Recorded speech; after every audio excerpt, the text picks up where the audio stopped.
vamos pegar um microscópio e analisar o espaço. Amplie 100 mil vezes. Nada. Ok, vamos ampliar 1 milhão de vezes. Nada. Beleza, 1 bilhão de vezes. Absolutamente nada. E é nesse ponto que uma pessoa comum iria se convencer, ok? O espaço é vazio. Tá show. Mas os físicos quânticos não são pessoas comuns. A resposta é diferente. Desde 1900, nosso entendimento sobre as regras que governam o universo mudaram de forma radical.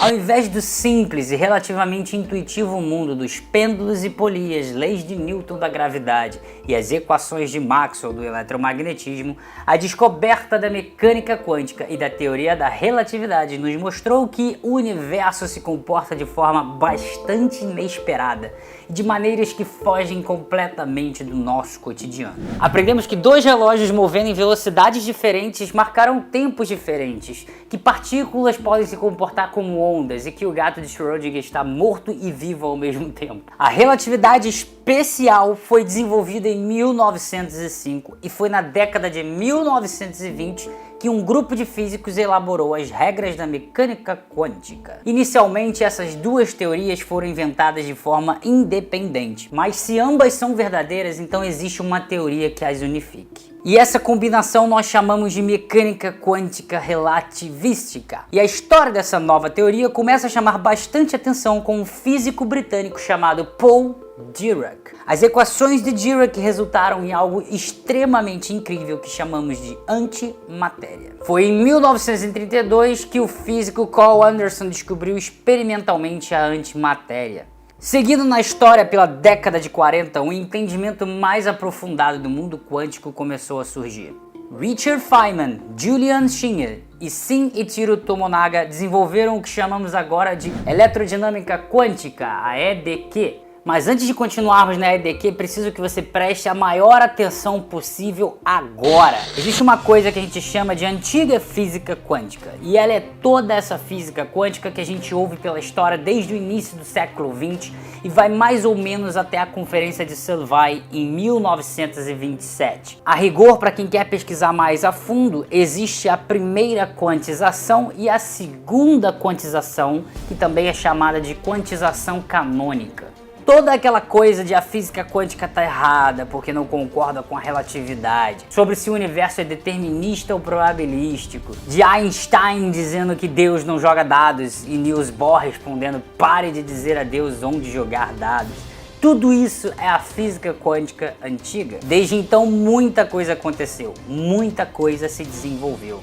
Primeiro de tudo, hoje nós temos o que chamamos de teoria quântica de campos. Ela serve como uma base, é um sistema operacional, tem um conjunto com ferramental base ali, onde campos na física são quantizados. E é em cima dela em que se desenvolve as teorias, transformando todos os sistemas clássicos da física em sistemas quânticos. Existe uma teoria chamada Quantum Chromodynamics, cromodinâmica quântica. Ela é um arquétipo da TQC. Nela descreve-se o comportamento das interações fortes dos quarks e gluons. É nela que você vai aprender sobre os hadrons, os prótons, nêutrons e os pions. Existe uma outra chamada Electroweak Theory, teoria eletrofraca, e é nela onde você encontra a unificação do eletromagnetismo com a força nuclear fraca. Ela também é um arquétipo da teoria quântica de campos, a TQC. E então temos a Quantum Electrodynamics, a eletrodinâmica quântica, EDQ. Em essência, descreve como a luz e a matéria interagem. E é a primeira teoria em que se alcança o pleno acordo entre mecânica quântica e relatividade especial. E só para complementar, existe o Standard Model, modelo padrão, que é a tentativa de unificação de tudo isso.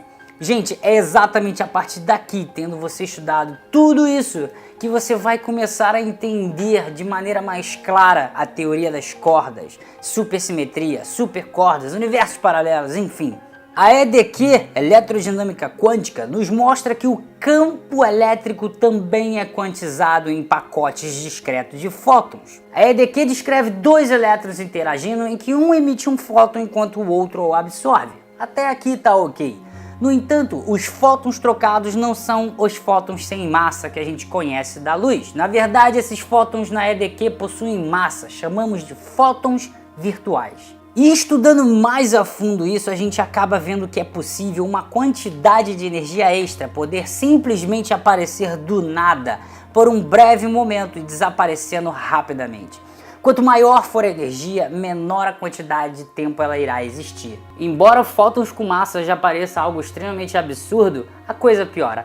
A eletrodinâmica quântica, se você estudar mais a fundo, ela irá lhe dizer que o nada não é nada, é algo. Eu vou repetir, o nada não é nada, é algo. E aqui a gente volta ao início do vídeo. Se pegarmos a física quântica e ampliarmos mais ainda o espaço, achei alguma coisa. E o nome dessa coisa é espuma quântica. Os físicos nos explicam que essa espuma quântica são partículas virtuais que surgem como flutuações no espaço-tempo, como bolhas na espuma de uma cerveja.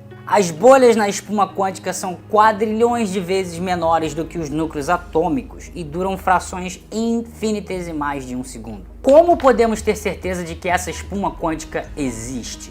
Uma das maiores evidências para isso foi prevista em 1947 pelos físicos holandeses Hendrik Casimir e Dirk Polder. Funciona da seguinte forma: comece assumindo que existem partículas virtuais em todo o espaço. Agora pegue duas placas de metal e coloque-as uma perto da outra. Vamos pensar sobre o que está acontecendo. Você sabe na mecânica quântica que as partículas têm propriedades de partículas e ondas. E isso também é verdade para as partículas virtuais. Essas partículas virtuais podem ter comprimentos de onda longos ou curtos e ocorrem em todos os lugares. Por fora das placas, as partículas virtuais possuem seus comprimentos de onda longos e curtos, ok? No entanto, o curto espaço de distância entre as duas placas restringe o comprimento das ondas. Ou seja, há uma diferença de pressão, há menos densidade de energia entre as placas do que por fora, e isso as empurra uma à outra. E quando vamos ao laboratório executar o experimento, vemos exatamente o que Casimir previu. Essa é considerada uma fortíssima evidência para a existência da espuma quântica. O efeito Casimir foi medido várias vezes ao longo de vários anos e por diversas formas, técnicas, inclusive geometria das placas. Já usou-se uma placa plana e outra em formato esférico com grande raio de curvatura. Já foi feito até experimentos em que o efeito Casimir foi repulsivo, afastando as placas. E o que isso nos diz? Nos diz que o vácuo tem energia associada. Se tudo está correto, existem partículas surgindo e deixando de existir, passando por você. A ideia de o espaço-tempo ser essa bagunça espumosa e caótica tem enormes ramificações para a compreensão do universo. Brian Greene, no Universo Elegante, nos diz que é em escalas de curta distância que encontramos a incompatibilidade fundamental entre a relatividade geral e a mecânica quântica. A noção de uma geometria espacial suave, o princípio central da relatividade geral, é destruído pelas flutuações violentas do mundo quântico em escalas de curta distância. Desde então, diversos experimentos estão sendo propostos e executados. E na astrofísica, há experimentos de medição da distância em que os fótons viajam. Se a espuma quântica for real, então um fóton pode ficar mais lento por conta das perturbações. Lembra da radiação Hawking? Em 1974, Stephen Hawking estava pensando em mecânica quântica e buracos negros. Ele percebeu que a espuma quântica existiria perto do horizonte de eventos do buraco negro. Aí que entra o legal da história. Em um par de partículas virtuais, uma delas poderia espiralar e ficar presa no buraco negro, enquanto que a outra escaparia, e isso causaria perda de massa do buraco negro. Ao longo de muito tempo se passando, essa radiação Hawking faria com que o buraco negro evaporasse e desaparecesse totalmente. As partículas virtuais e a espuma quântica são um dos fenômenos mais loucos do mundo quântico. Galera, estamos falando de partículas que surgem e desaparecem do nada em frações infinitesimais de segundo. Pode ser que uma flutuação quântica semelhante às partículas virtuais tenha sido o que puxou o gatilho na criação do universo.